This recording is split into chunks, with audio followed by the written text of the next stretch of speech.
สบายดีธรรมสมเนาะพาบรรยากาศในตอนแรงตอนค่ำกันเคยเพิ่นกะแตงยูเขากินให้ทางไม่เท่าแพทย์แล้วเนาะก็ถือว่าได้โอลมกันอีหยังต่างเนาะพี่น้องเอ้ยตัวใดบ่ถึกตัวใดบ่ดีตัวใดบ่งามพวกเฮาก็เปลี่ยนแปลงใส่กันเนาะส่วนสาลีกับบ่ไหลก็ได้เนี่ยเพิ่นมาขอกินให้ทางไม่เท่าแพทย์กินเมื่อกี้เป็นที่เรียบร้อยแล้วพี่น้องเอ้ยเนาะโอ้เครื่องคนไปไวถึงนึงบ่ต้องนอนแม่เฮือน เฮือนพอบุญไทยโอ้เบาอันนั้นลูกสาวมุกเนาะมื้อส่วนนี้โอ้กบฮ้องมื้อส่วนนี้ลูกสาวมุกเพิ่นว่าแม่เฒ่าแพทย์เพิ่นค้นเครื่องไปไวอยู่เฮือนของตัวเองเพิ่นว่าสินะจะได้โอลมกันใหม่ก่อนพี่น้องเอ้ยเนาะพอละจันทร์เฮาก็ขึ้นไปนอนเทิงแล้วให้คุณเพิ่นก็ได้เงินเนาะมื้อนี้การท่องเที่ยวก็เข้ามาเรื่อยๆพี่น้องเอ้ยเนาะโอ้มื้อนี้ทั้งวันเลยพี่น้องเอ้ยคือว่าเฮ็ดให้บรรยากาศคึกคืนหลายเนาะคือว่าได้เงินได้คำไปซื้อข้าวซื้อน้ำหลายพอสมควรพี่น้องเนาะส่วนรายละเอียดนั้นก็เก็บไว้ให้ทางถือว่ามื้อนี้ก็จะมีการแบ่งปันนะเด้อพี่น้องเนาะให้ทางเบาคูณให้ทางสาวติ๊กให้ลูกสาวมุกพี่น้องเอ้ยเนาะคนละเล็กคนละน้อยสาวติ๊กก็ได้200,000ลูกมุกก็ได้200,000เนาะแล้วก็เบาคูณก็ได้200,000พี่น้องเอ้ยเนาะนี่พี่น้องอันนี้แม่ทัพแพทย์เพิ่นคนขึ้นนี่พี่น้องบ่คิดเลยว่าสิ่งที่ทุกคนเป็นห่วงเนาะถือว่าบ่น่าเป็นห่วงละ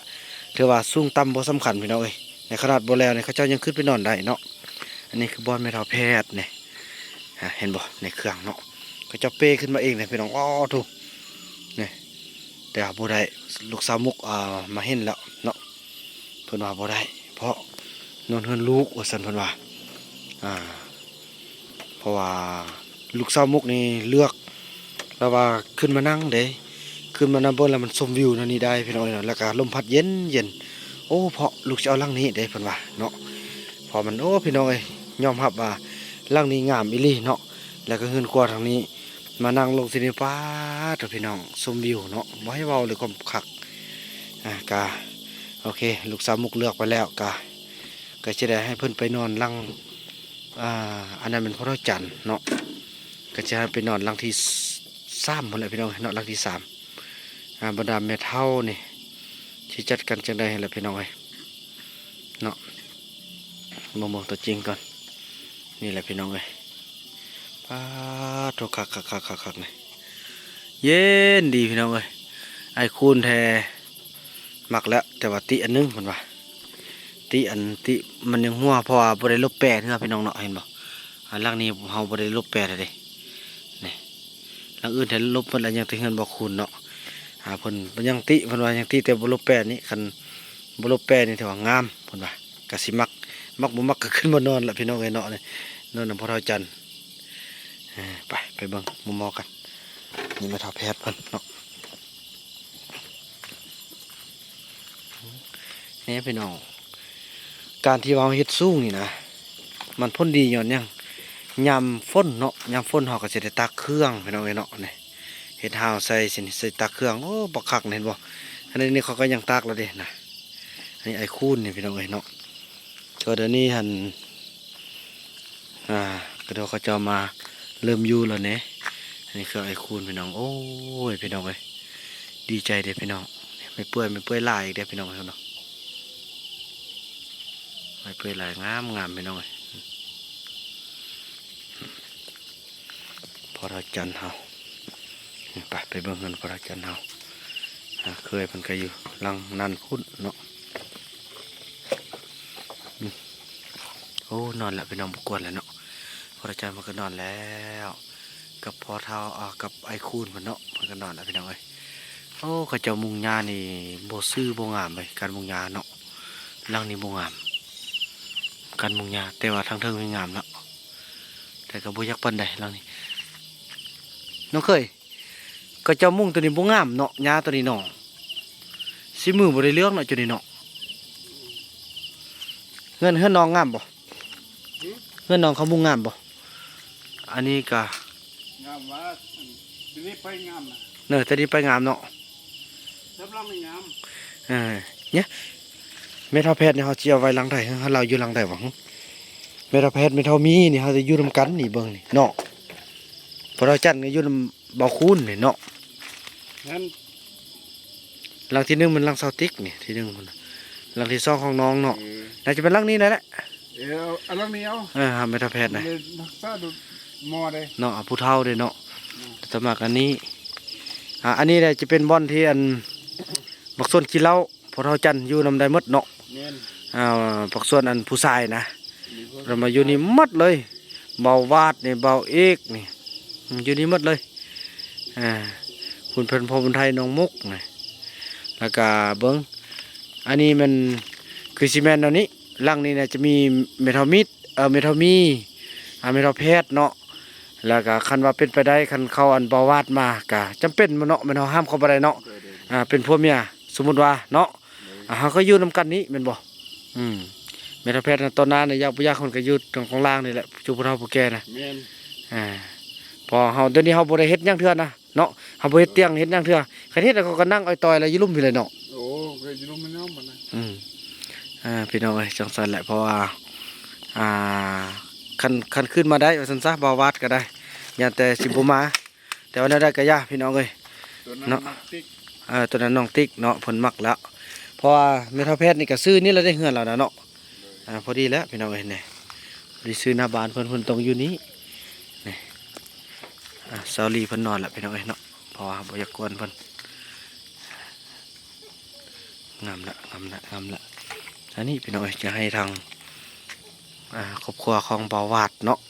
อันนี้บ่แม่นส่งเสริมพี่น้องเอ้ยมันเกิดขึ้นแล้วพี่น้องเนาะเฮาต้องยอมรับในสิ่งที่มันเกิดพี่น้องเอ้ยเนาะมันเป็นวิถีชีวิตของเขาคือบ่าวบ่นำว่าแหละพี่น้องเอ้ยสิเอาทางด้านกฎหมายมันก็เป็นไปบ่ได้เพราะเขาเจ้าเป็นชนเผ่าหนึ่งที่กฎหมายยังบ่ทันได้ควบคุมเนาะแล้วเขาเจ้ายังเป็นวิถีชีวิตคือว่าแหละเกิดมาเขาเจ้าก็เป็นแบบนั้นแล้วนะพี่น้องเอ้ยเขาพัฒนาให้เขาเจ้าเพิ่มประชากรเชื่อจะได้พี่น้องก็สุดที่ความห้ามเนาะว่ามันนำก็ยังน้อยก็ห้ามมาได้ช่วงนับแต่อายุเท่าใดจนเป็นสาวเนาะก็ถือว่าเฮาก็เฮ็ดดีที่สุดละแล้วต่อมาเขาเจ้าก็ไปเองพี่น้องก็บ่แม่นว่าเฮาเป็นผู้บังคับบังคับอีหยังต่างอยากฮู้แต่ว่าเขาสิมาหรือบ่มาเดี๋ยวนี้เนาะแล้วบ่มันนำก็ยังค่าใจหลายอย่าง FC เพิ่นก็เป็นห่วงบางคนบางท่านก็เป็นห่วงบางคนบางท่านก็ให้ไปอหย่างต่างพี่น้องเนาะคอยคิดตึมก่อนพี่น้องเอ้ยบ่บ่นำเคยคิดก่อนบ่บ่นำก็ฟ้าเริ่มยามๆเลยพี่น้องเห็นบ่คนไปนี่ฝนตกป๊อดตัวพี่น้องความถากลายความขึ้นภูความทุกข์ยากพี่น้องบ่ให้เว้าเลยความทุกข์ความยากนี่คนเคยเพิ่นก็เอาถ้วยเอาบวงไปเอาของอยู่ของกินให้ทางผู้เฒ่าผู้แก่มาหมดก็ถือว่าปรับปรุงพี่น้องเลยโอ้ลมกันทุกคนมีข้อผิดพลาดหมดเนาะแต่ว่าข้อผิดพลาดครั้งนี้มันอยู่ที่เคยอยู่ที่บ่าวไหลแล้วเราก็ยอมรับว่าสิเปลี่ยนสิแปลงบ่าวนำกระโทรประสานทางพี่น้องกระโทรประสานมาหาผู้เกี่ยวเนาะให้เปลี่ยนให้แปลงแล้วก็ยอมรับผิดครับเปลี่ยนรับแปลงทุกอย่างเลยพี่น้องเลยเนาะที่ผ่านมาครับมันผ่านไปทุกคนเราต้องให้โอกาสซึ่งกันและกันพี่น้องเอ้ยโมเมนต์ว่าผิดเท่านึงยำเดียวเราสิเก็บมาเป็นความผิดแต่แท้จริงแล้วเคยกับ2 ครั้งแล้วเด้เนาะกับลมกันครั้งสุดท้ายเด้บัดนี้นะ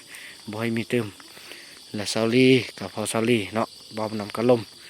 ก็สิปรับเปลี่ยนสุดที่นั่นแหละพี่น้องเอ้ยถ้าว่าบ่ได้ก็จำเป็นพี่น้องเอ้ยมันก็เป็นวิถีชีวิตเนาะเอาจุดดีมาใส่จุดที่บ่ดีใส่เอาเนาะจุดดีนั่นก็คือซาลีเนี่ยจะเป็นทุกอย่างที่ว่าเฮ็ดให้พอตรงเรื่องเฮามีสีสันพี่น้องเอ้ยถ้าบ่มีซาลีทุกอย่างก็คือสิเงียบเหงาเนาะเมื่อก่อนเฮาใส่เบานูนแต่เดี๋ยวนี้มันก็เป็นไปบ่ได้แล้วเบานูนคือเฮาฮู้แหละพี่น้องเอ้ยติดเหล้าเดี๋ยวกลับมานี่แหละคือสิจ้อยพี่น้องเอ้ยเบิ่งนี่โอ้นี่ต้นบักไฟเด้นี่นะเมื่อแพทย์ได้กินข้าวแล้วเนาะน้องเนาะ โดยกินแล้ว พอเราจันเลยกินแล้วติเพิ่นกินเห็นกินต้นหัวแรงกัน กินใช่ไหมกินก็โจรอย่างนั้นนึง ไอ้น้ำโคกนี่ระวังได้ไอ้น้ำโคกนี่ น้อง น้องเบิ่งดีๆได้พอมันมื้อเช้านี่มันลุกแต่เช้าไกลมาแต่เช้ามันไล่กัดเด้มื้อเช้านี่โอ้โธ่ น้องอย่าหาปูน้ำมันน่ะ อืม เอามัดไว้น่ะมันก็จะเอา เออ น้ำคนน้อยเนาะ อืมเอามัดไว้เด้อมันอยากอยู่น้ำคนมัดไว้เอา ซื้อน้ำโคกบ่ น้ำโคกซิ่วนะ น้องตั้งเองเนี่ย โดย น้ำโคกไอ้น้ำโคกเอ้ยน้องเอ้ยเนาะไอ้น้ำโคกโอ้ยอย่าไปลูกกัดไก่เด้อเจ้าดีนะอย่าไปกัดไก่เด้นะครับมาเฝ้าบ้านเด้เป็นทหารเด้เป็นทหารเป็นตำรวจเด้เฝ้าบ้านเฝ้าเมืองเด้บ่เป็นมาทำลายเด้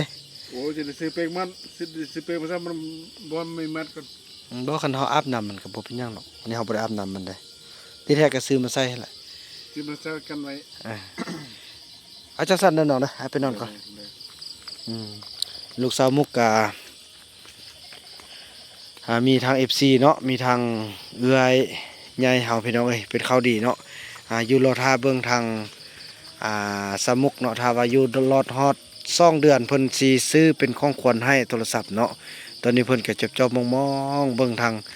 สาวติ๊กพุ่นแหละแต่ก็คอยเบิ่งกันต่อไปพี่น้องเอ้ยเนาะว่าเพิ่นสิอยู่ได้บ่คันอยู่ได้ก็มีของขวัญแน่นอนเป็นโทรศัพท์พี่น้องเอ้ยเนาะจังซั่นแล้วพี่น้องเอ้ยคลิปนี้บ่าวบนำขออนุญาตจบคลิปกันสำนี้ก่อนเนาะแล้วพบกันใหม่ในคลิปต่อไปเด้อคลิปนี้บ่าวบนำขอกล่าวคำว่าสบายดี